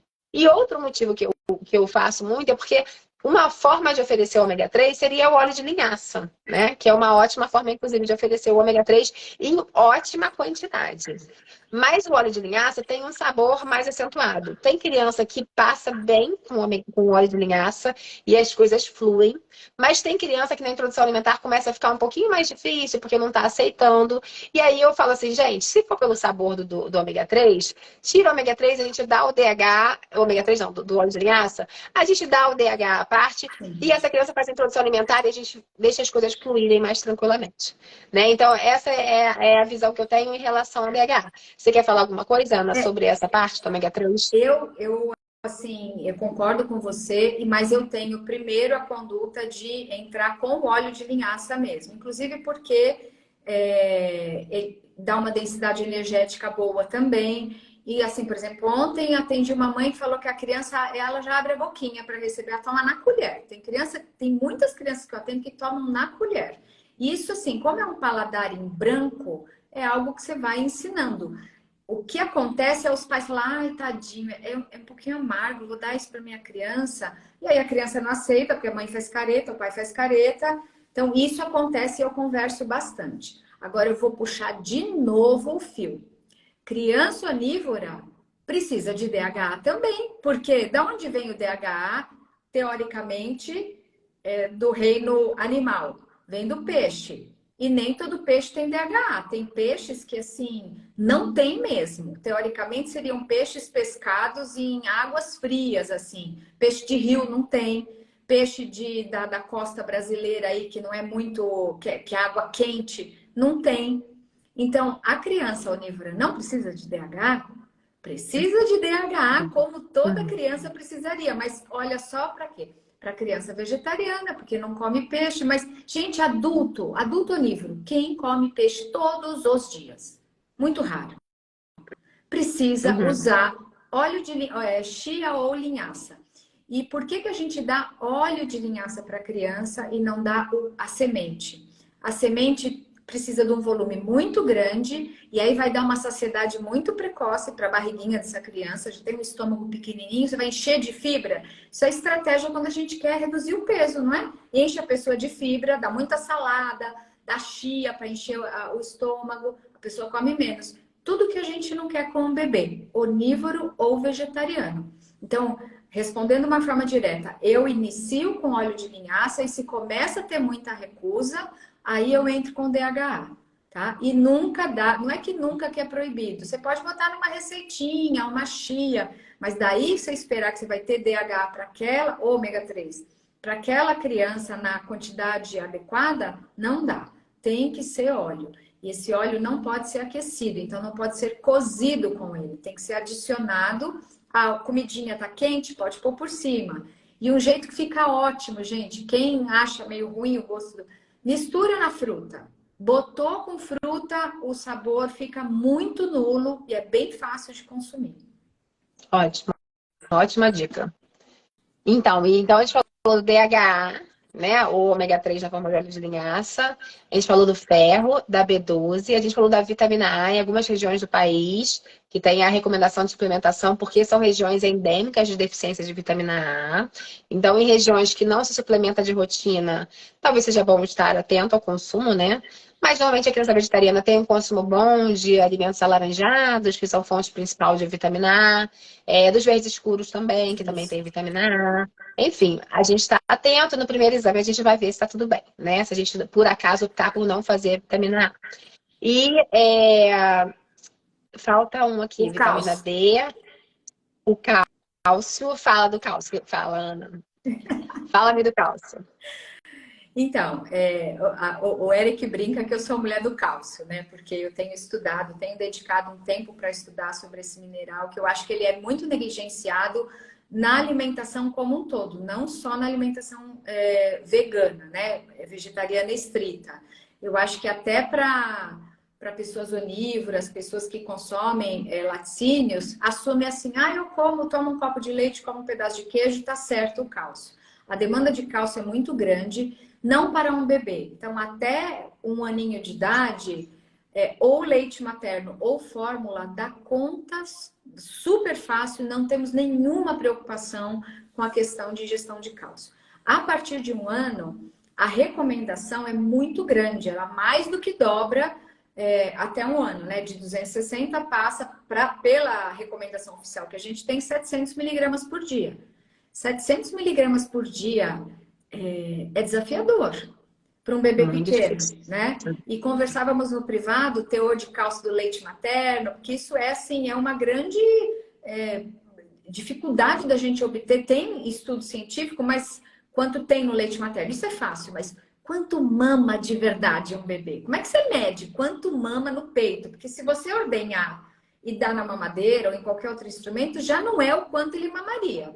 É diferente de você ordenhar e dar, de você deixar a criança mamar no peito. Então, não tem como a gente saber quanto mama de fato, quantos ml mamam de fato. Então, a gente tem umas inferências aí.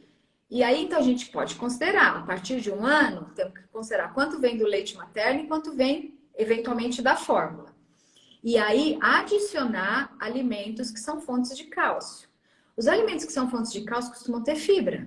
Então, as folhas verdes escuras, muita fibra. Não dá para encher a barriguinha da criança de brócolis, de couve, de rúcula, de agrião. Tem que dar, mas não dá para encher a barriguinha.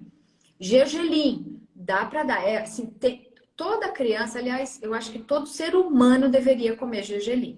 onívoro, vegetariano, pequenininho, adolescente, adulto, porque o gergelim é o alimento mais rico em cálcio que a gente tem. Não dá para abusar, porque ele tem muita gordura. Então, para uma criança pequena, até vai, porque essa caloria ajuda, é importante. Para a gente pensar em adulto, a história é outra. Aí a gente tem tofus que tem cálcio e não tem cálcio. Amaranto tem um pouco de cálcio e não tem cálcio. A chia tem cálcio. Bebidas vegetais fortificadas são muito bem-vindas, mas tem um valor agregado, um custo muito alto. Então, é algo para a gente pensar. Tem que ter um profissional bom que conhece o teor nos alimentos para avaliar o quanto essa criança está comendo, se está comendo alimentos que são fontes de cálcio, qual o volume, fazer uma continha, porque isso eu já faço tudo de cabeça. Meu cérebro já está treinado para fazer isso de cabeça. E se não dá, a gente faz uma solução aquosa. Não precisa ser um xarope com açúcar, com nada disso. Dá para fazer uma solução para dar cálcio para a criança. No Brasil, a gente não tem aquelas gominhas veganas, né? Até tem a Vegan Pharma, que é uma farmácia que trabalha só com insumos veganos. Eles tentaram já fazer, a Karina já tentou várias vezes fazer gominhas, mas não fica bom em agar-agar. Então, a gente não tem esse recurso das gomas, como tem quando vai para fora. Nem lá fora acho que tem goma vegana para cálcio. Então, é um elemento que é negligenciado. Aí a gente vai ver estudo e ver lá. Crianças vegetarianas tendem a ter menos massa óssea na vida adulta. Minha opinião, isso é a opinião da Ana, não tem nada a ver com o artigo científico. O cálcio ele é negligenciado para crianças onívoras e por causa dessa demanda.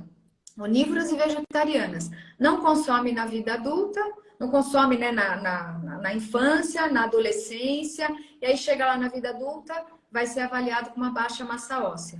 O onívoro ou o ovo-lacto menos, porque consome leite, queijo, iogurte, que tem algum teor de cálcio. Então, eles vão necessariamente ingerir um teor maior de cálcio do que um bebê vegano. Então, tem que se prestar muita atenção para fazer esse equilíbrio de ingestão alimentar da fonte de cálcio, para não termos consequências ruins, né, na vida adulta, como esses resultados de estudo que mostram que o vegetariano tem uma massa óssea pior. É por isso que provavelmente não fez uma boa adequação na infância e deu ruim no final, né? Eu concordo, Ana. Eu acho que o cálcio é muito negligenciado. Porque uma coisa que a gente vinha conversando também, e que é uma coisa que aparece muito nos artigos, é a preocupação que a gente tem que ter com as calorias que uma criança consome, né? A criança vegetariana, ela tende a consumir um pouco, ela pode consumir um pouco menos de caloria, porque os alimentos são menos calóricos. E se a gente der bobeira, a gente dá menos caloria para ela, né? Então, assim, se a gente der mais legume e verdura do que arroz e feijão, a gente já dá menos caloria. Tem que dar mais arroz e feijão do que legume e verdura, né? Exatamente. Então, nessa da gente tentar adequar o consumo energético, o consumo calórico, a gente tenta oferecer alimentos mais gordurosos, mais adequados. Mas aí, quando se fala em cálcio, todo vegetariano pensa em quê? Em verde escuro. Verde escuro é o quê? É fonte de Fibra. cálcio? É, mas é folha, é fibra e é praticamente zero caloria, né? É o que você falou. Você vai encher a barriguinha da criança de zero caloria para poder encher ela de Não cálcio? dá. Então, assim, o vegetal verde escuro não é um caminho para suprir toda a necessidade da criança de cálcio. Ele é um caminho para oferecer um pouco de cálcio para a criança, mas Mesmo não para toda a necessidade. adulto. Mesmo Mesmo para para adulto. Fala, sabe quanto adulto. eu tenho que comer de couve para ter cálcio? Muito, Pouquinho. muita coisa. É muita couve, é quilos de couve. Exatamente. Então, você não consegue adequar pelo verde escuro. Ah, o tahine. Tahine para criança, que é a parte de gergelim, alguém perguntou aqui, com casca ou sem casca? Com Melhor casca. com casca, né? O Que aí cálcio lá tem está na mais cálcio. casca. O cálcio está predominantemente na casca. Então, olha lá a embalagem do tahine. Tahine integral é o tahine do gergelim com casca ou é o tahine do miolo, que é sem a casca? Ou é o tahine né? Tem que ser o com casca. O tahine ele é sensacional, porque ele é gorduroso, ou seja, denso caloricamente, tem bastante cálcio, né? Mas aí vamos colocar aí que a criança precisa de uns 500, 700, duas a três colheres de sopa de tahine tem uns 300, né? 200 a 300. Não Cada dá pra colher de comer tanto sopa tahine assim. tem em torno de 120 miligramas de cálcio. Cada colher de sopa, se você pensar. 3 colheres já Sim. são 350 miligramas de cálcio. Que dá metade do que a precisa, né? Exatamente. Dificilmente uma criança vai comer 3 colheres de sopa de tahine, É né? Ou muito mais. difícil. É É. muita coisa. Então, é uma coisa que a gente tem que estar atento. Crianças maiores.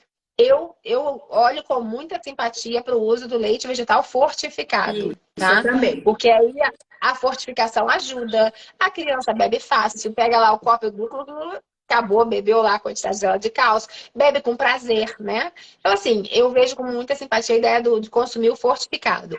Isso que você falou, dá para suplementar? Dá. Precisa sempre? Não, não precisa sempre. Dá para a gente adequar aí na questão.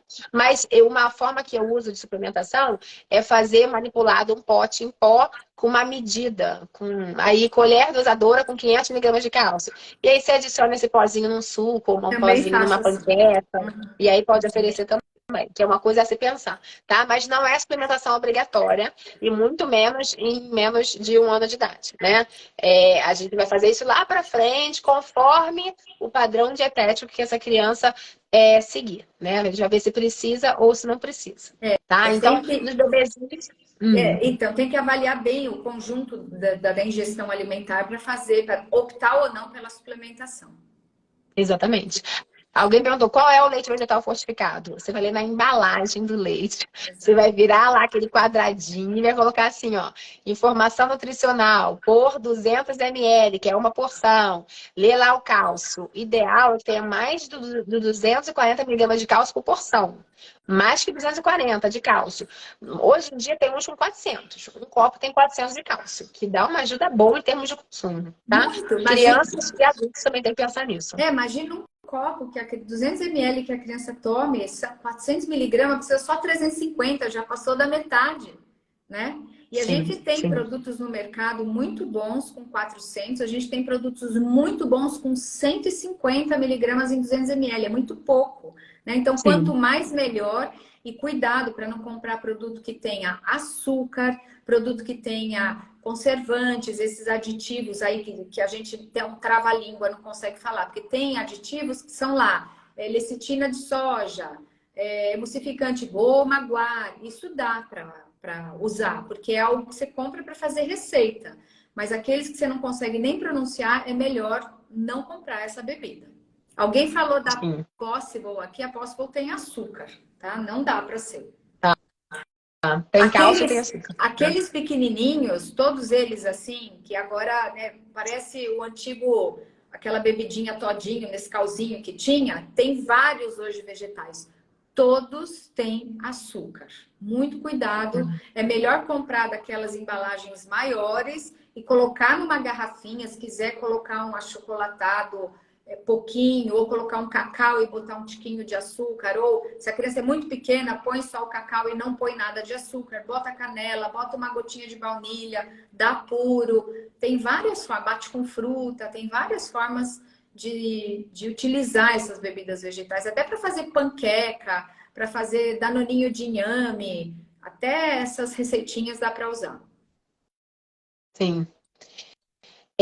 Então a gente falou das crianças aqui, do vitamina B12, do ferro, da vitamina D, do DHA, né? E a vitamina A, talvez. E o cálcio mais pra frente para ser avaliado. Deixa eu ver se a gente tem mais alguma perguntinha aqui, Ana. Peraí. Surgiram aqui umas perguntinhas. Alguém colocou aqui qual seria a quantidade da porção de leguminosas para uma criança de 4 anos no almoço, no jantar? Quer falar, Ana? Olha, eu tenho muita ressalva para dar uma resposta como essa, porque tem crianças e crianças. Se eu disser assim, são 2 colheres, 4 colheres, pode ser que 4 colheres seja pouco e 2 colheres seja muito. Então a gente tem o Ministério da Saúde dá um tanto de porção, não tem para criança vegetariana do Ministério da Saúde. Então as conversões que a gente faz, a gente poderia dizer assim, em torno de 4 a 6 colheres de sopa por dia. Mas isso é uma coisa que eu não gosto de responder assim, porque pode ser que a criança precise de mais de 6, pode ser que tem criança que fica bem com 3, 4 colheres de sopa. O que é bom olhar? Tá ganhando peso? Tá crescendo em centímetros, né? Que isso é bem importante. Essa curva de crescimento em centímetros, ela não pode dar uma achatada. A curva de peso, sim, a criança ficou resfriadinha, ficou doente, ficou qualquer coisa, a curva de peso pode dar uma caidinha. Mas a curva de estatura, a Laura acho que pode falar melhor do que eu, né? Porque é endocrinopediatra, não pode cair. E aí a gente olha esses instrumentos para avaliar. A criança está comendo em qualidade, tem todos os grupos alimentares ali, o pratinho dela está dividido em terços. A gente divide o prato de uma criança em terços. Um terço de leguminosa, um terço de cereais, e as batatas podem entrar aí. Dependendo da criança, a gente joga a batata para o terço das verduras e dos legumes. Então, de maneira que 2/3 de um prato de uma criança, um bebezinho, e ali no comecinho, uma criança aí, 2, 3, 4 anos, 2/3 são de alimentos que têm substância, que tem caloria. É arroz com feijão e os seus primos ali, né? Tudo que é primo de cereal e tudo que é primo ali das leguminosas, né? Dos feijões. Então, essa Sim. seria uma resposta mais ou menos, viu, gente? Pelo amor de Deus, não me diga que a Ana mandou comer 4 colheres de sopa de feijão, que eu fico triste. Ainda mais na live. Ainda mais na live. Ainda mais na live. Não tem isso, gente. Para isso que existe a ciência da nutrição, né, Ana? Para você olhar e entender o todo, né? Não é só Exato, assim, quantas colheres no meio do nada, exato. né? Tem que ver avaliar o todo, com certeza. Alguém colocou aqui também, a Amanda, a partir de 3 anos, tudo bem a criança tomar mamadeira para dormir de leite vegetal? E sim, qual a melhor opção? Eu li que soja seria a melhor opção. E aí eu vi que teve uma pergunta na caixinha sobre a soja. Então acho que a gente pode falar de soja, né, Ana? O que você acha? Acho que podemos, assim, existe acho que um grande preconceito da soja, né? Acho que para tudo. Primeiro que as pessoas associam, vegetariano come carne de soja. Não, gente, carne de soja é um derivado da soja, é um processado da soja. A gente pode comer a soja na forma de tofu, na forma de tempero, no próprio grão, preferencialmente orgânico, se for comer o grão. Soja não faz, não mexe com os hormônios femininos. Acho que a Laura pode falar mais dessa parte hormonal. Soja não mexe com a tireoide, pelo amor de Deus, não tem essa correlação. Não é proibido dar fórmula de soja, porque eu já vi até pediatra falar, não, fórmula de soja não é indicado. Tem recomendação, então existe fórmula de leite de vaca, existe fórmula de soja e tem fórmula de arroz, que é o que a gente tem no Brasil. Todas essas fórmulas atendem às exigências do Códex Alimentários, que é uma regulamentação mundial do que como pode ser as fórmulas infantis. Então, fórmula de soja, por exemplo, é seguro para dar para bebê. A soja não é proibida, a soja não vai induzir amadurecimento sexual, não vai alterar a tireoide. Eu acho que Laura, você pode falar um pouco melhor sobre essa questão da parte do ponto de vista médico, mas pode consumir sem problema. Sim, Só isso é uma coisa, importante. as bebidas de soja, tipo leite de soja aí, até onde eu sei, tem açúcar. Então, esse seria um senão para não dar a bebida vegetal de soja. E se não tem açúcar, vai ter adoçante. Então, eu não recomendo para criança. Aliás, era uma grande questão, né? As empresas que fazem leites vegetais mais naturais podiam fazer de soja, né? A gente não encontra a soja numa versão mais Não, natural, com menos aditivos. não. E eu acho que a soja é uma grande incompreendida e injustiçada, sabe? Exatamente. Porque surgiu o nome transgênico, ligou para soja, o pessoal misturou tudo, não sabe o que é o quê, mas ninguém tá mais querendo. Então, assim, a soja, ela tem uma substância dentro dela chamada um fitoestrógeno. O que é um fitoestrógeno? É um estrogênio, que é um hormônio feminino, fito, de planta. Então, ele se assemelha ao nosso estrogênio, porém, ele é de planta, ele não é igual ao nosso estrogênio. Ele tem uma função semelhante ao estrogênio numa potência muitíssimo baixa. Então, tem vários estudos que associam o uso da soja à redução do risco de câncer de mama. Que é justamente que as pessoas pensam ao contrário. Nossa, a soja tem hormônio, aumenta câncer de mama. Não é verdade. Os estudos associam à redução. Por quê? Porque o hormônio feminino, o nosso, de mulher, aumenta o nosso chance de câncer de mama. Tanto é que nós, mulheres, temos mais câncer de mama do que os homens, né? Porque nós temos hormônios femininos. Então, na hora que a gente consome a soja, que é um fitoestrógeno, esse hormônio feminino com uma potência muitíssimo baixa, ocupa os nossos receptores para o hormônio feminino.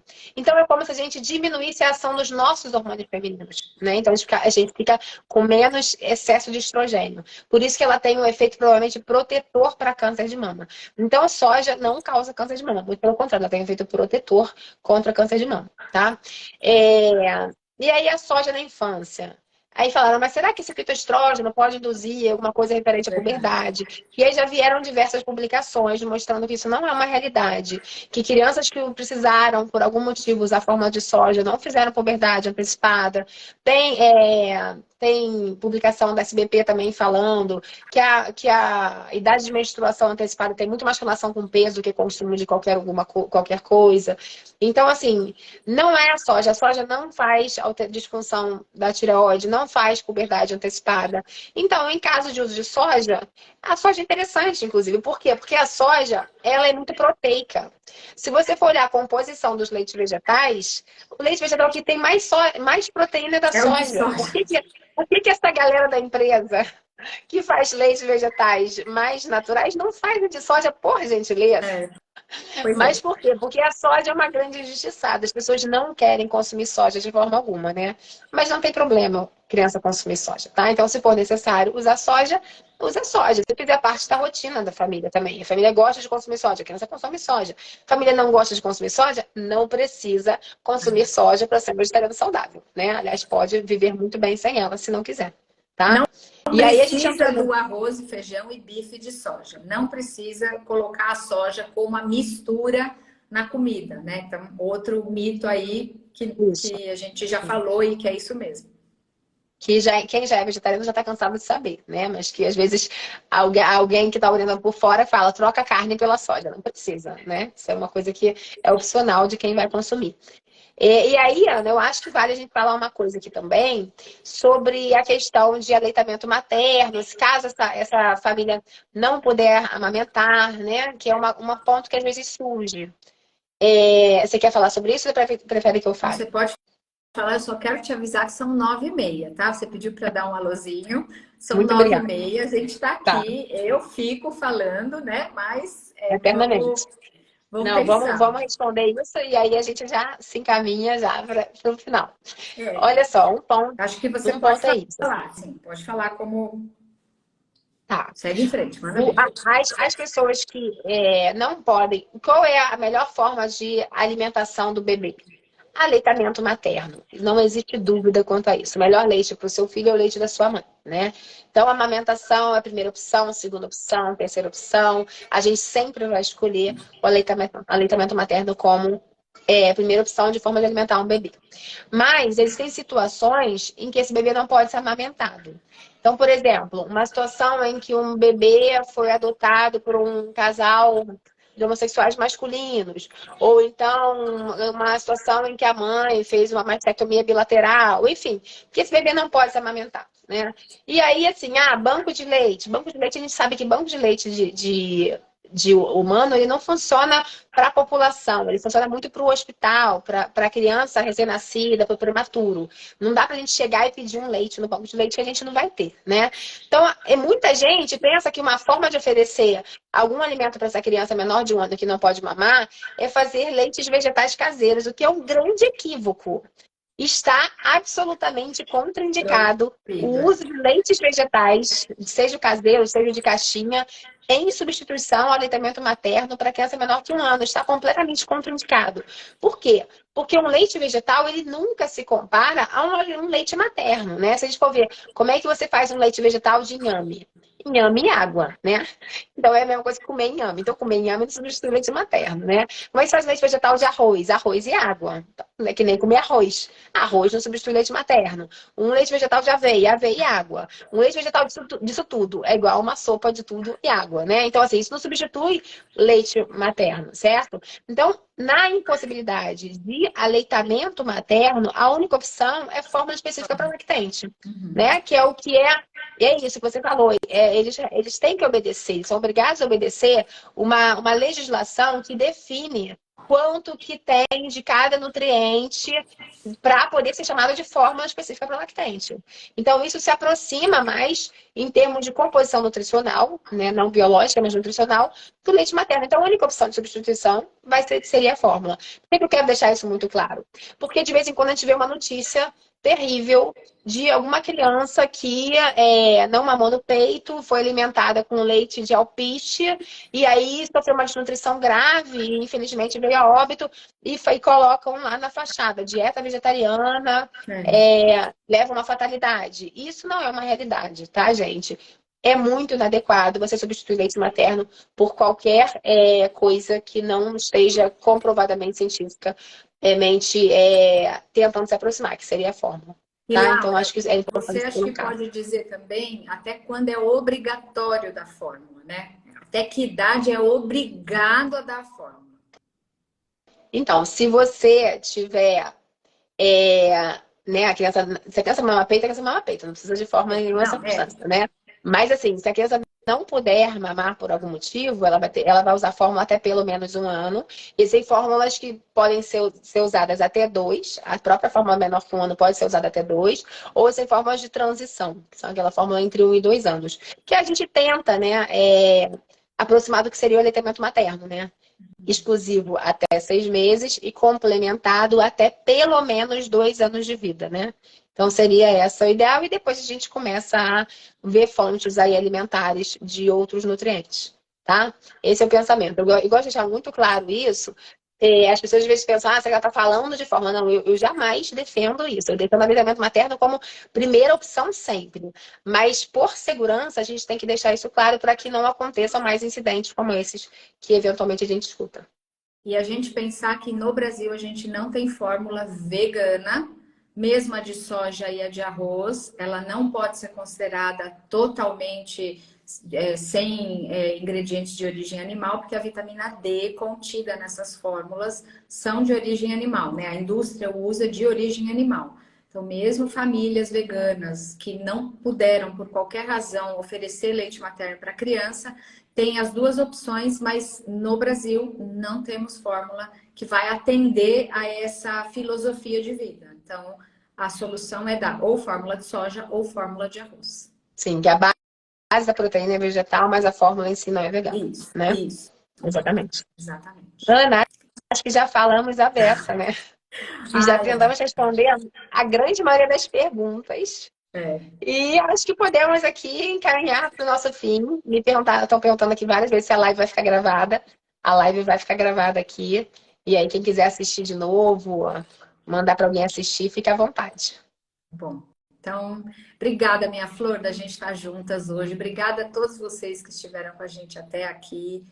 Nós duas, como profissionais, estamos à disposição. Temos mais profissionais que trabalham na mesma linha que eu trabalho, que a Laura trabalha. Então, temos ótimos pediatras que atendem crianças vegetarianas. Temos ótimos nutricionistas que também atendem crianças vegetarianas.